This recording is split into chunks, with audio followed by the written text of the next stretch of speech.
स्वागत है आपका आज का इस वीडियो में। आज डिस्कशन करने वाले हैं हिस्ट्री का चैप्टर नंबर 4। ठीक है, ये हिस्ट्री का चैप्टर नंबर 4 जो एनसीईआरटी का। ठीक है दोस्तों, तो आपको इसको आज हमें पढ़ना है। तो हिस्ट्री का है दोस्तों, तो इसका नाम कितना था, चैप्टर नंबर 4 था, और इसका नाम क्या था, आदिवासी दिकू और एक स्वर्ण युग की कल्पना। ठीक है दोस्तों, हम इस तरह से इसे याद रखेंगे। आपको याद रखना इस तरह से कि चैप्टर नंबर जो 4 है ना दोस्तों, ये अपना 4 ये है आदिवासी दिकू। और देखो दिकू मतलब मैं बता दे रहा हूँ, जो बाहर से लोग आकर रहते हैं ना, जो बाहरी लोग जैसे कि अंग्रेज, इस तरह से उन्हें दिकू। आदिवासी मतलब आप समझते हो जो जंगलों वनों में रहते हैं उन्हें आदिवासी कहता है। और एक स्वर्ण युग का कल्पना यानी एक अच्छा दिन का कल्पना करना है। ठीक है दोस्तों, स्वर्ण युग का तो हम देखने का प्रयास करें दोस्तों। हाँ, मैं एक बात और बता देना चाहता हूँ कि देखो दोस्तों, आप लोग सपोर्ट नहीं कर रहे, आप लोग सपोर्ट नहीं कर रहे, बिल्कुल नहीं कर रहे हो। इस तरह से हमें लग रहा है क्योंकि सपोर्ट करते ना भाई। देखो मेरा ये 10 व्यूज़ आता है, ये कोई व्यूज़ का मतलब नहीं होता गाइस। मैं आपके लिए पर डे वीडियो डालता हूँ। देखो मैंने कल कमेंटमेंट पहले किया था, मैंने वीडियो में मैंने पहले कमेंटमेंट करके उसके बाद हमने उसको संज्ञा यानी नॉन का वीडियो डाला था, लेकिन उस पर भी व्यूज़ नहीं चढ़ा भाई। उस पर 7 व्यूज़, अभी 24 घंटा होने जा रहा और 7 व्यूज़ है। ये कोई मतलब की बात नहीं निकलती दोस्तों। आप प्लीज़ उसे सब्सक्राइब करो दोस्तों, सब्सक्राइब करो और दोस्तों को भी बोलो व्यूज़ बढ़ाए ना दोस्तों। देखो जब प्रोग्रेस चलते रहता ना दोस्तों तो मज़ा आता पढ़ाने में। आप लोग ये प्रोग्रेस होने नहीं देते हो। तब आप सब्सक्राइब करो और थोड़ा देखो वीडियो को देखो दोस्तों। आप लोग देखते नहीं हो, तो आते हो थोड़ा सा रुकते हो और निकल जाते हो। तो प्लीज़ देखो, बहुत मज़ा आता है वीडियो में दोस्तों। लास्ट तक बने रहोगे तो बहुत मज़ा आएगा। तो हम बुक से पढ़ा देते हैं ताकि पहले आपको बहुत अच्छा से समझ में आए। तो बुक से थोड़ा सा पढ़ा देंगे आज। इसमें पहले हम नोट से पढ़ाते थे, उसके बाद बुक पे, लेकिन आज हम इसमें थोड़ा सा पहले बुक से पढ़ा देंगे ताकि अच्छा यानी समझने में हमें आसानी है। तो देखो भाई, बुक में आदिवासी दिकू और एक स्वर्ण युग की कल्पना, इसी के बारे में हम आज पढ़ेंगे। तो हम देखते पहले तो इनका थोड़ा सा ऊपर करके देखते हैं। पहले ये बिरसा, देखो 1895 में बिरसा नाम के एक आदमी को झारखंड में छोटा नगर के जंगलों और गांवों में घूमते देखा गया। लोग कहते हैं कि उसके पास चमत्कारी शक्तियाँ था, वह सारी बीमारियां दूर कर सकता था, अनाज की छोटी सी ढेरी को कई गुना बड़ा कर देता था। बिरसा ने खुद यह ऐलान कर दिया था कि उसे भगवान ने लोगों की रक्षा के लिए उन्हें दिकू यानी बाहरी लोग, जिस तरह से मैंने बताया था दोस्तों, दिकू यानी बाहरी लोग, इससे उन्हें बचाने के लिए भेजा है। देखो तो कि गुलामी से आज़ाद कराने के लिए भेजा है। कुछ समय के भीतर हजारों लोग बिरसा के पीछे चलने लगे। देखो भाई, किसी को जब विश्वास हो जाएगा किसी पे, तो आपको पहले तो देखो जब किसी को विश्वास होगा ना दोस्तों, तो वो उनका बात मानेगा। तो इनके पीछे चलने लगा। तो ये बात कब की थी दोस्तों, 1895 की। बिरसा मुंडा यानी उन्हीं को मुंडा परिवार में जन्म हुआ था, इसीलिए उन्हें बिरसा मुंडा कहा जाता और बिरसा उन्हीं को कहा जाता था। ठीक है दोस्तों, वे उसे भगवान मानते थे। तो देखो भाई, भगवान वाली सभी चमत्कारियाँ थी, चमत्कारी शक्तियाँ थी। सभी बीमारियों को दूर करने की उनमें क्षमता थी और छोटी से अनाज को इतना बड़ा करने की उनकी क्षमता थी। देखो भाई, तो एग्जाम्पल में ले लो दोस्तों, देखो दूसरा पेन से समझाने का कोशिश करता हूँ। एग्जाम्पल में लो, एक छोटी सी ये ढेरी है ना दोस्तों, इसको इतना बड़ा ढेरी बना सकते थे, अनाज का ढेरी। तो ये भगवान जैसे इनके चमत्कार थे। उन्हें यकीन था कि वो उनकी समस्याओं दूर करेंगे। जो लोग आदिवासी लोग थे उनका यकीन हो गया था कि ये जो हमारे दिक्कत है इनका वही समाधान करेंगे। तो अब देखते दोस्तों बिरसा मुंडा के बारे में थोड़ा जाना। बिरसा का जन्म एक मुंडा परिवार में हुआ था। मुंडा एक जनजाति समूह है जो छोटा नगर में रहता था। ठीक है दोस्तों, एक बिरसा का जन्म मुंडा परिवार में हुआ था और वो मुंडा एक जनजाति समूह है जो छोटा नगर में रहता है। बिरसा के समर्थकों में इलाके के दूसरे आदिवासी संस्थल एवं उरांव भी शामिल थे। देखो दोस्तों, समर्थक, बिरसा के समर्थक में दूसरे इलाके के भी आदिवासी शामिल थे। एक तो संथाल और दूसरा उरांव भी शामिल थे। ये सभी अपने आसपास आ रहे बदलावों और अंग्रेजों शासन के कारण पैदा हो रही समस्याओं से बेचैन थे। ये परिचित भगवान नहीं, देखो गलती हो गई, उनकी परिचित जीवन पद्धति नष्ट होती दिखाई दे रही थी। आजीविका खतरे में थी और धर्म छिन्न भिन्न हो रहा था। देखो जब अंग्रेज का समय था तो उस समय धर्म छिन्न भिन्न हो रहा था, धर्म के नाम पर अत्याचार हो रहा था इसी तरीक़ा से। अब देखते हैं क्या कुछ इधर। बिरसा किन समस्याओं के हल चाहता था, ये तो प्रश्न है दोस्तों, ये आपको करना। देखो मैं इसको होमवर्क में दे रहा हूँ, आप इसको शॉर्ट स्क्रीन कर लो, उसके बाद इसको बना कर लाना। जिन्हें दिकू कहा जा रहा था वे बाहरी लोग कौन थे, तो आपको सिंपल सी बात, अंग्रेज थे दोस्तों। उन्होंने इलाकों के लोगों को गुलाम कैसे बना लिया था। तो उन पर अपना कब्जा जमाया दोस्तों। पहले ये कंपनी के नाम पर आया था और उसके बाद उन पर धीरे धीरे कब्जा जमा लिया और देश का राजा बन बैठा। इसी तरीक़ा से अंग्रेज़ों के राजा में आदिवासियों के साथ क्या हो रहा था, तो आपको इसके बारे में देखो, ये सब होमवर्क में दे देता हूँ मैं। देखो इसको हम होमवर्क डाल दे रहे हैं, ठीक है दोस्तों।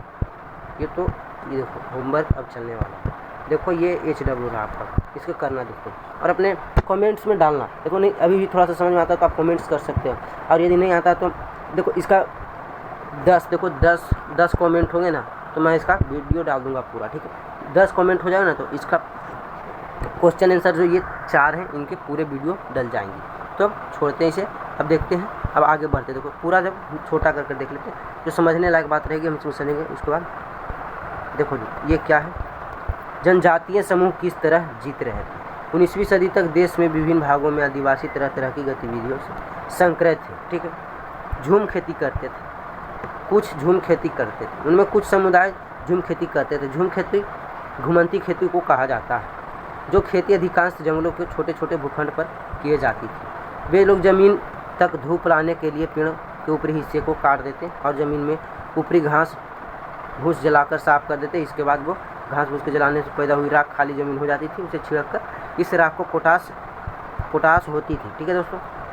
इसको देखो, इसको समझने का पूरा ना समझते हैं, फिर से इसे पढ़ लेंगे। झूम खेती क्या था इसके बारे में हम पढ़ें। तो झूम खेती के बारे में 10th में भी इसका क्वेश्चन आता है, तो क्वेश्चन जरूर आएंगे तो आपको बनाना है। इनमें से कुछ समुदाय झूम खेती करते थे। झूम खेती घुमंतू खेती को कहा जाता है। इस तरह खेती अधिकांशतः जंगलों में छोटे छोटे भूखंड पर की जाती थी। ये लोग जमीन तक धूप लाने के लिए पेड़ों के ऊपरी हिस्से काट देते थे और ज़मीन पर लगी घास भूसे को जलाकर साफ कर देते थे। इसके बाद वे घास भूसे को जलने पर पैदा हुई राख को खाली ज़मीन पर छिड़क देते थे। इस राख में पोटास होती थी, जिसमें मिट्टी उपजाऊ हो जाती थी। वे कुल्हाड़ी की मदद से पेड़ों को काटते थे और कुदालों से मदद से ऊपरी सतह को खुरचते थे। देखो भाई, जब देखो ये खेत रहा तो इसको देखो हम इधर साफ वाला में समझाने की कोशिश करें। देखो यहाँ पर पूरा साफ, तो ये खेत है ना दोस्तों, इसको तो यहाँ पर पेड़ था, ठीक है। ये जंगल मान लो, ये जंगल है और नीचे ज़मीन है। तो यहाँ पर कुछ खाली ज़मीन है, यहाँ पे कुछ खाली ज़मीन है ना, मान लो खाली ज़मीन है। तो ऊपरी हिस्सा को कट कर दिया गया। देखो इसको कट कर दिया गया। थोड़ा सा इरेजर को बड़ा कर लेते हैं ताकि समझ में आएगा। इसको यहाँ से कट कर दिया गया, मतलब ऊपरी हिस्सा को कट कर दिया। देखो यहाँ तक कट कर दिया गया, यहाँ तक इसको कट कर दिया गया। ये घुमंतू खेती के बारे में दोस्तों आपको ये समझना। तो देखो अब इसे जो यहाँ पे खाली कर दिया, घास भूसा यहाँ पर था दोस्तों, इसको जला दिया गया।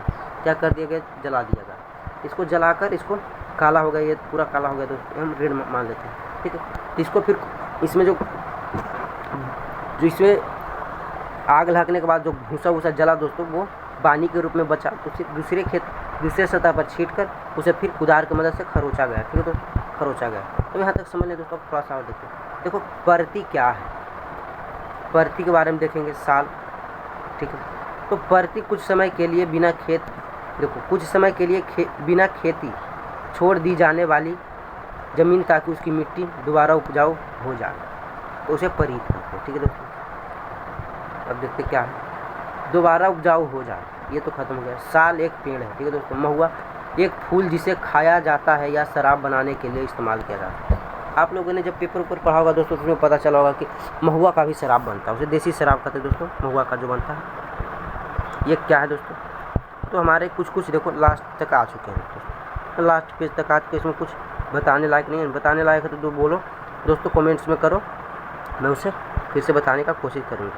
देखो शिकार वक्त, अब इसको थोड़ा सा समझ लें। देखो ये हेडलाइट की जगह पर है तो इसे हम समझाना पड़ता है दोस्तों। शिकार का वक्त, बुआई का वक्त, नए खेतों में जाने का वक्त, तो थोड़ा सा और बड़ा करेंगे क्योंकि समझने में आएगा। चलिए देखो बहुत ज़्यादा बड़ा, कोई बात नहीं। क्या आप अपने कभी इस बात पर ध्यान दिया कि विभिन्न प्रकार के समाजों में रहने वाले लोगों की काम और समय के बारे में समझदारी एक जैसी नहीं होती। विभिन्न क्षेत्रों में रहने वाले घुमंती आदिवासियों और शिकारियों की ज़िंदगी एक खास क्रम और मर्द औरत के बीच कामों को बंटवारे से चलती थी। ब्रिटिश मानव वैज्ञानिक बेरियर एलिविन 1930 और 1940 के दशक में कई साल मध्य भारत के बैगा और गोंड समुदाय के बीच बिताए थे। एलिवन द्वारा निम्नलिखित अंशों को पढ़कर इस समय क्रम और कामों को बंटवारा को समझा जा सकता है। वे लिखते हैं, चैत में औरत इकट्ठा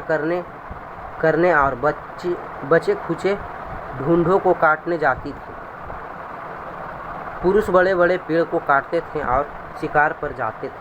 शिकार पूरे चांद के समय पूर्व से शुरू होता था। शिकार के लिए बांस के फंदे तक इस्तेमाल करते थे। औरत सागे, इमली और मशरूम आदि फल बीनकर लाती थी। औरत बैगा औरतों या यह तो केवल जड़ें और कंदा इकट्ठा करती थी या महुआ के बीज इकट्ठा करती थी। मध्य भारत में आदिवासियों में बैगा सबसे अच्छी शिकारी माना जाता था। देखो मध्य भारत में दोस्तों, बीच के भारत में जो देखो मध्य मतलब बीच होता, सेंटर पॉइंट, वहाँ पर ना दोस्तों वहाँ के आदिवासियों को शिकारी करने के लिए अच्छा माना जाता था। देखो बैसाख का दिन की बात है दोस्तों, अप्रैल का बात है। बैसाख में जंगलों को जलाया जाता था। ठीक है दोस्तों, उसके बाद जलाने के बाद क्या किया जाता, थोड़ा सा और इधर बड़ा कर लेते तो खूब अच्छा लगा देखने में थोड़ा सा। तो अब देखते हैं इधर कहाँ पर पढ़ रहे थे दोस्तों, फिर देखो भूल गए, बट कोई बात नहीं, तुरंत खोज लेंगे। बैसाख के जंगलों में जलाया जाता था। ठीक है, बैसाख के महीने में जंगलों को जलाया जाता था। औरत आधा जली लकड़ियों को ईंधन के लिए बीन लेती थी। आदमी शिकार पर जाते रहते थे, लेकिन गांव से दूर नहीं जाते थे। जेठ में बुआई होती थी और शिकार चलता रहता था। आषाढ़ में भादों तक मर्द खेतों में काम करते थे। कवर और फलियां लाने लगती थी। कवार में फलियां आने लगती थी और कार्तिक कुटकी में पक जाती थी। आगमन में सारी फसल तैयार हो जाती थी। ठीक है दोस्तों, अब देखते हैं दोस्तों, ये पूरा देखो मैं छोटा सा कर दे और आप इसे शॉर्ट स्क्रीन लेकर इसे पढ़ाने लगे बहुत लंबा हो जाएगा, तो इसको शॉर्ट स्क्रीन लेकर आप इसे पढ़ सकते हो। ठीक है दोस्तों, तो हम अब चलते हैं। तो इसका दोस्तों देखो आप शॉर्ट स्क्रीन ले लेना, देखो हम पूरा पढ़ाने में ना बहुत टाइम लगेगा, तो 13 मिनट प्लस वीडियो भी हो चुका है। इसको मैं पूरा छोटा कर दिया, आप इसको ले सकते हो शॉर्ट स्क्रीन। अब मैं चलता हूँ नीचे क्या कुछ लोग जगह खेती करते थे। ये क्या दोस्तों, कुछ लोग एक जगह खेती करते थे, जिनके बारे में हम ना नोट्स में बहुत देखो नोट्स में उसके बारे में दिया हुआ है। तो मैं थोड़ा सा देखो चर्चित हम इस पर चर्चा करने आते हैं, इस पर पढ़ाने नहीं, हम चर्चा करने आते हैं। देखो पढ़ाने से कुछ नहीं होता दोस्तों, चर्चा करना बहुत ज़रूरी है। देखो इसका भी तुम पढ़ सकते हो, इसका शॉर्ट स्क्रीन ले लेना। और देखो अंग्रेज़ों को देश में जीना कितना कठिन है, इसका आपको पढ़ लेना है। देखो दोस्तों, हम आपको यदि प्रॉब्लम हो तो आप हमें कमेंट करो, आप करते नहीं, आपको कोई भी प्रॉब्लम रहता तो आप करते ही नहीं है। देखो कोई भी प्रॉब्लम हो तो दृष्टि लर्निंग पर करना है, क्या करना भाई, कमेंट करना। कमेंट करो, नहीं मिला आंसर तो तुम बोल सकते हो, अनसब्सक्राइब कर देना। तुम कमेंट करो नहीं मिलेगा, और जो तुम कहे दोस्तों वो नहीं होगा तो तुम अनसब्सक्राइब कर देना, प्लीज़ करो। देखो दोस्तों, कोई दिक्कत हो कमेंट करो। हम चलते हैं नोट्स की तरफ, नोट्स पे देखेंगे क्या कुछ है उस पर के बारे में, तो हम चलते हैं। ठीक है दोस्तों, तो रुको हम नोट्स पे आते हैं, उसके बाद हम आपको पढ़ाते हैं। तो रुकना नहीं है दोस्तों, हम तुरंत जाएंगे नोट्स पे, तुरंत पढ़ाएंगे आपको। ठीक है, देखो दोस्तों हम नोट्स पे आ चुके हैं, तो नोट्स पे देखने वाले हैं। तो देखो इसमें भी वही बात रहेगा। पहले दोस्तों देखो, पहले तो हम थोड़ा सा डिस्कशन करते हैं। इसमें बहुत पूरा किताब इसमें थोड़ा सा दिए रहेगा सब के बारे में, तो हम इस पर थोड़ा सा नोट्स पे चर्चित कर लेते हैं, चर्चा करते हैं इस पर। अध्याय 4 है आदिवासी द्वीपों एवं स्वर्णयुग की कल्पना। ठीक है, आदिवासी बिरसा का जन्म एक मुंडा परिवार में हुआ था। बिरसा ने खुद यह ऐलान कर दिया था कि उसे भगवान ने लोगों को रक्षा के लिए द्वीपों यानी बाहरी लोगों से गुलामी से आज़ाद कराने के लिए भेजा है। ये तो हम बुक में पढ़े दोस्तों। बिरसा का जन्म मुंडा परिवार में हुआ था, इसीलिए उन्हें बिरसा मुंडा भी कहा जाता था। अब देखो जनजातीय समूह 19वीं सदी तक देश में विभिन्न भागों में एक आदिवासी तरह तरह के गतिविधियों, देखो थोड़ा सा छोटा करना पड़ेगा। अब देखो थोड़ा सा और बड़ा करो। देखो मतलब भाई इसको एडजस्ट करना बहुत मेहनत लगता है, तो देखो पेन भी चलना चाहिए और ये थोड़ा सा एडजस्ट। हाँ अब देखो होगा। अब हम देखते हैं, बात करते हैं जनजातीय समूह क्या है। 19वीं सदी तक देश में विभिन्न भागों में आदिवासी तरह तरह के गतिविधियों में सक्रिय थे। तो जनजातीय समूह ये होता है दोस्तों कि जब जनजाति, तो आप समझ लो कि जो वनों में रहते हैं तो वो जनजातीय हो गए, तो उनका समूह होता है। ठीक है दोस्तों, यदि आप इसके बारे में मूवी देखे होंगे आदिवासी वाला, तो देखो समूह में वो सब रहते हैं, वो समूह में रहते हैं, इसीलिए उन्हें जनजातीय समूह भी कहते हैं। झूम की खेती घुमंती खेती कहा जाता है, ये हमने पढ़ लिया। इस तरह की खेती अधिकांश जंगलों में छोटे छोटे भूखंडों पर की जाती है। घुमंतु किसान मुख्य रूप से पूर्वोत्तर एवं मध्य भारत में पर्वतीय एवं जंगली पट्टियों में ही रहते हैं। ये भी आपको याद करने का चीज़ है। तो हम देखो थोड़ा सा हम समझाने का इस पर ज़्यादा जोर नहीं डालेंगे। इस पर देखो हम तो थोड़ा सा बता देंगे आपको दोस्तों, हम रिवीजन करवाते हैं। आप पहले तो हम बुक पढ़ाएं, इस पर रिवीजन, तो समझो इसको रिवीजन क्लास कहेंगे, ठीक है। ये अपना रिवीजन क्लास हो गया। आप पहले बुक पढ़ो, अपने घर में बुक पढ़ो, उसके बाद इसे पढ़ो दोस्तों, बहुत ज़्यादा समझ में आएगा। यदि आपको भी कोई भी स्कूल का बुक का वीडियो चाहिए और क्वेश्चन आंसर चाहिए तो आप कमेंट करना, बस एक कमेंट करना दोस्तों, आपके लिए मैं हाजिर रहूँगा। दृष्टि लर्निंग का प्रत्येक ग्रुप आपके लिए हाजिर रहेगा। देखो मेरा 2 ग्रुप है, तो वो दृष्टि लर्निंग का, तो दोनों ग्रुप आपके लिए हाजिर रहेगा क्वेश्चन आंसर के लिए। देखिए शिकारी एवं संग्राहक, आदिवासी मुख्यतः पशुओं का शिकार करके अपने वन उत्पादों को इकट्ठा करके अपने काम चलाते थे।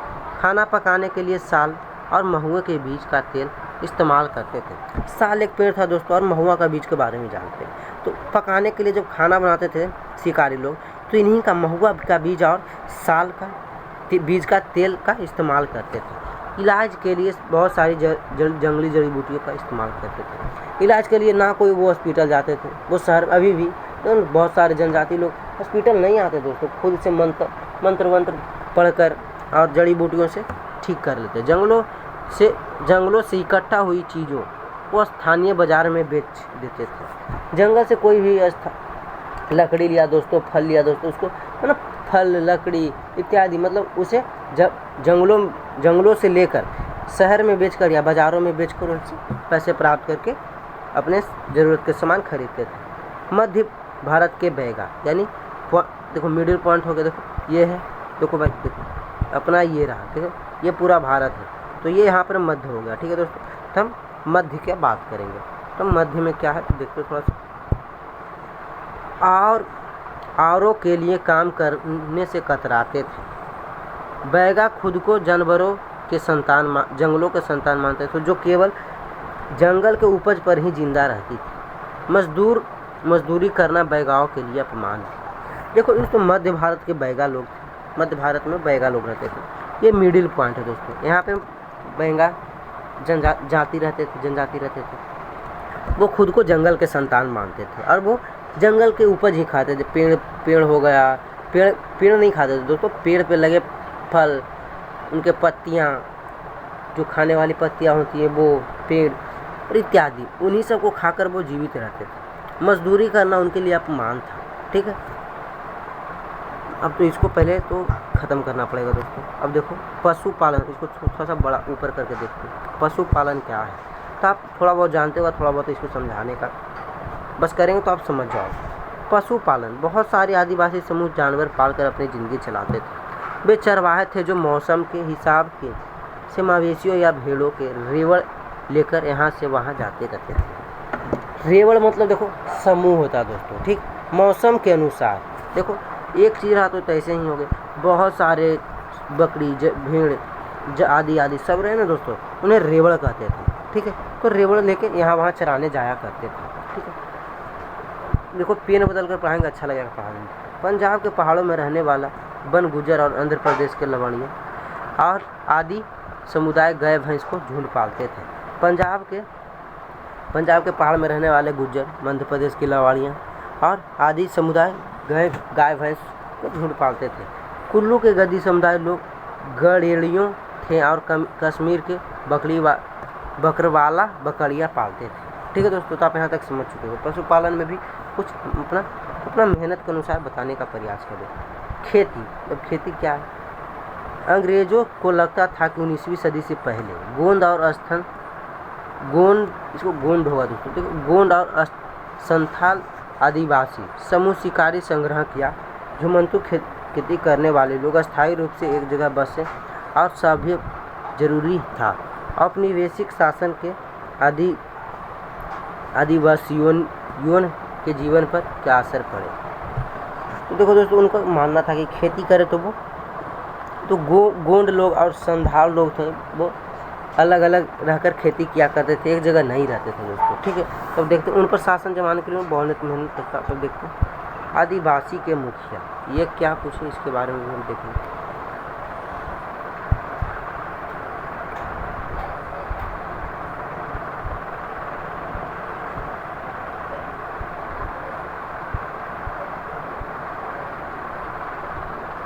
हाँ तो दोस्तों देखते हैं आदिवासी मुखिया।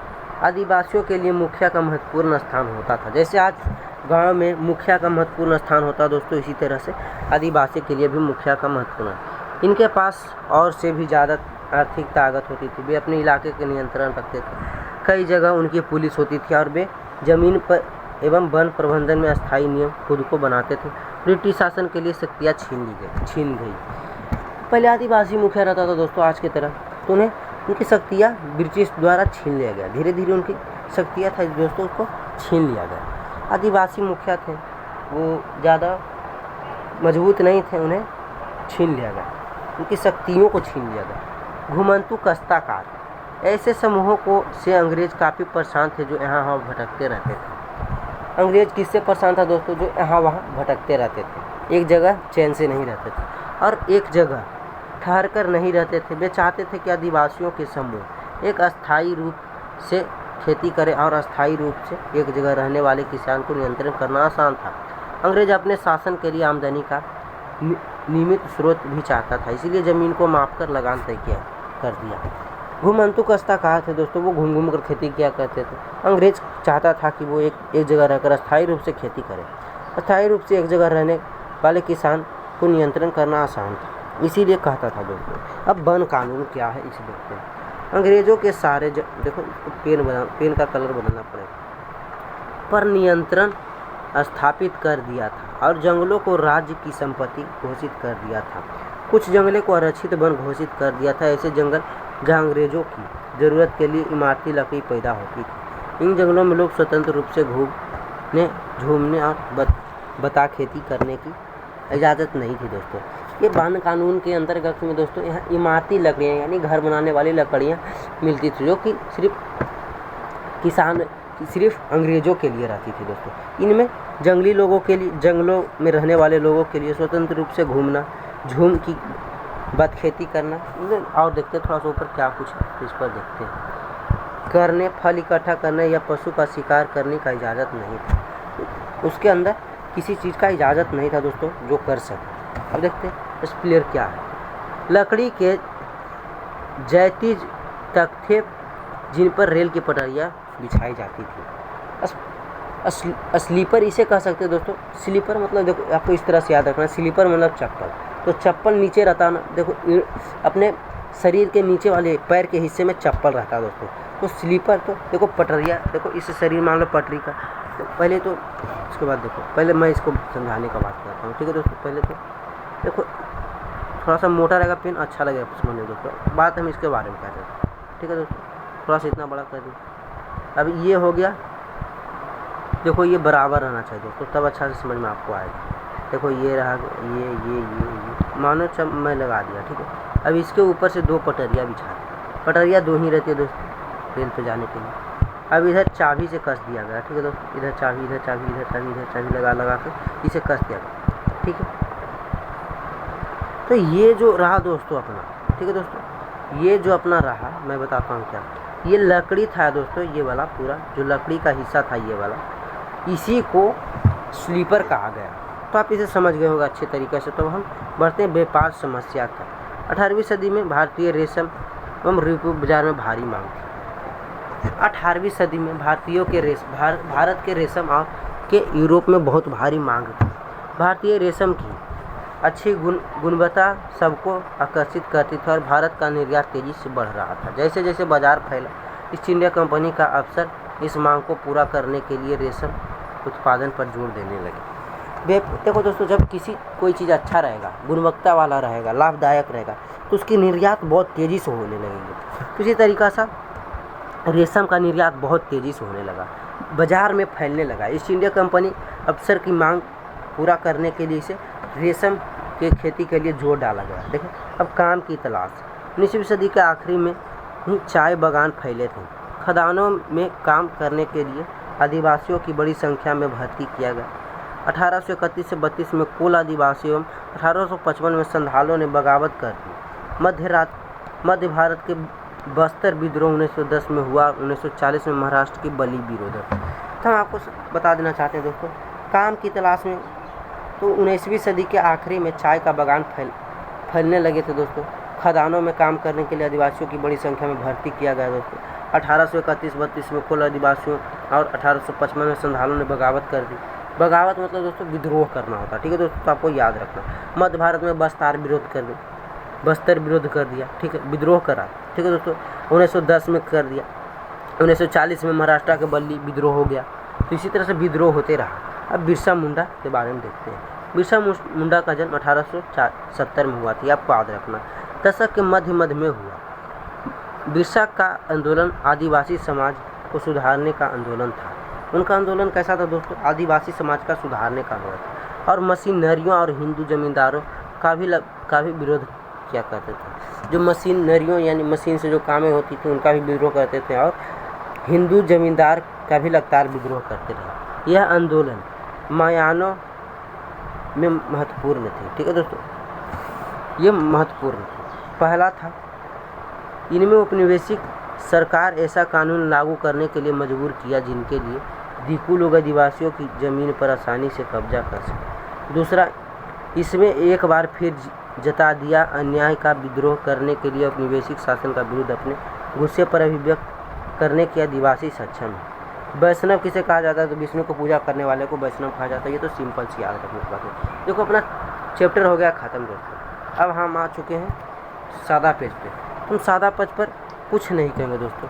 ये देखो पूरा साफ पेज है, दूध की तरह है। हम आपको इसमें कहना चाहते हैं इसीलिए दोस्तों कि सब्सक्राइब करो दोस्तों ना, ये चैनल, इस पर सब्सक्राइब करो। नहीं करोगे तो कैसे आगे बढ़ेंगे? सपोर्ट करो प्लीज़, सपोर्ट। देखो हम आपसे सपोर्ट करने को कहते हैं। हम आपके हर ज़रूरत को पूरा करेंगे। आप कमेंट करो, जो भी कमेंट करोगे दोस्तों, जो भी आपको दिक्कत रहेगी उसको हम सपोर्ट करेंगे। और सब्सक्राइब करो, ठीक है दोस्तों, इसी चैनल को सब्सक्राइब और लाइक करो, ठीक है, इसी चैनल को सब्सक्राइब और लाइक करो, ठीक है। तो अपना दृष्टि लर्निंग का चैनल है, इसको सब्सक्राइब करो और लाइक करो। देखो भाई ये ओ माय गॉड, देखो ये मैजिक का भी दिखने लगा। अपना पेन से ये मैजिक हो रहा, ठीक है, और कोई बात नहीं। देखो मैजिक वैजिक ज़्यादा नहीं करते हैं, तो सब्सक्राइब कर दो। हमको बस यही है कि आप सब्सक्राइब करो, ठीक है, लाइक और घंटी जो इस तरह का रहता है उसको पूरी तरह से दबा देना ना, पूरा इधर उधर बजा देना, ठीक है दोस्तों। इसको बजाना, सब्सक्राइब करो, लाइक करो और दोस्तों के साथ शेयर करो। मिलते हैं नेक्स्ट वीडियो जो अपना है जेंडर यानी लिंग का। तो देखो इसमें बस हिंदी है। मेरा रात में बहुत नींद आ रहा था दोस्तों, जल्दी से हिंदी का नोट्स बना दिया। उसके बाद मैंने छुट्टी लिया, और तो आज हिंदी का पूरा रहेगा। यदि आपका कमेंट्स रहा तो हिंदी का, अंग्रेजी का भी उसी में आ जाएगा। तब चलते हैं उसमें, अब आएंगे थोड़ा देर बाद उसी वीडियो में मिलते हैं दोस्तों, 1-2 घंटे बाद। तो तब तक के लिए बाय बाय, मिलते हैं नेक्स्ट वीडियो में।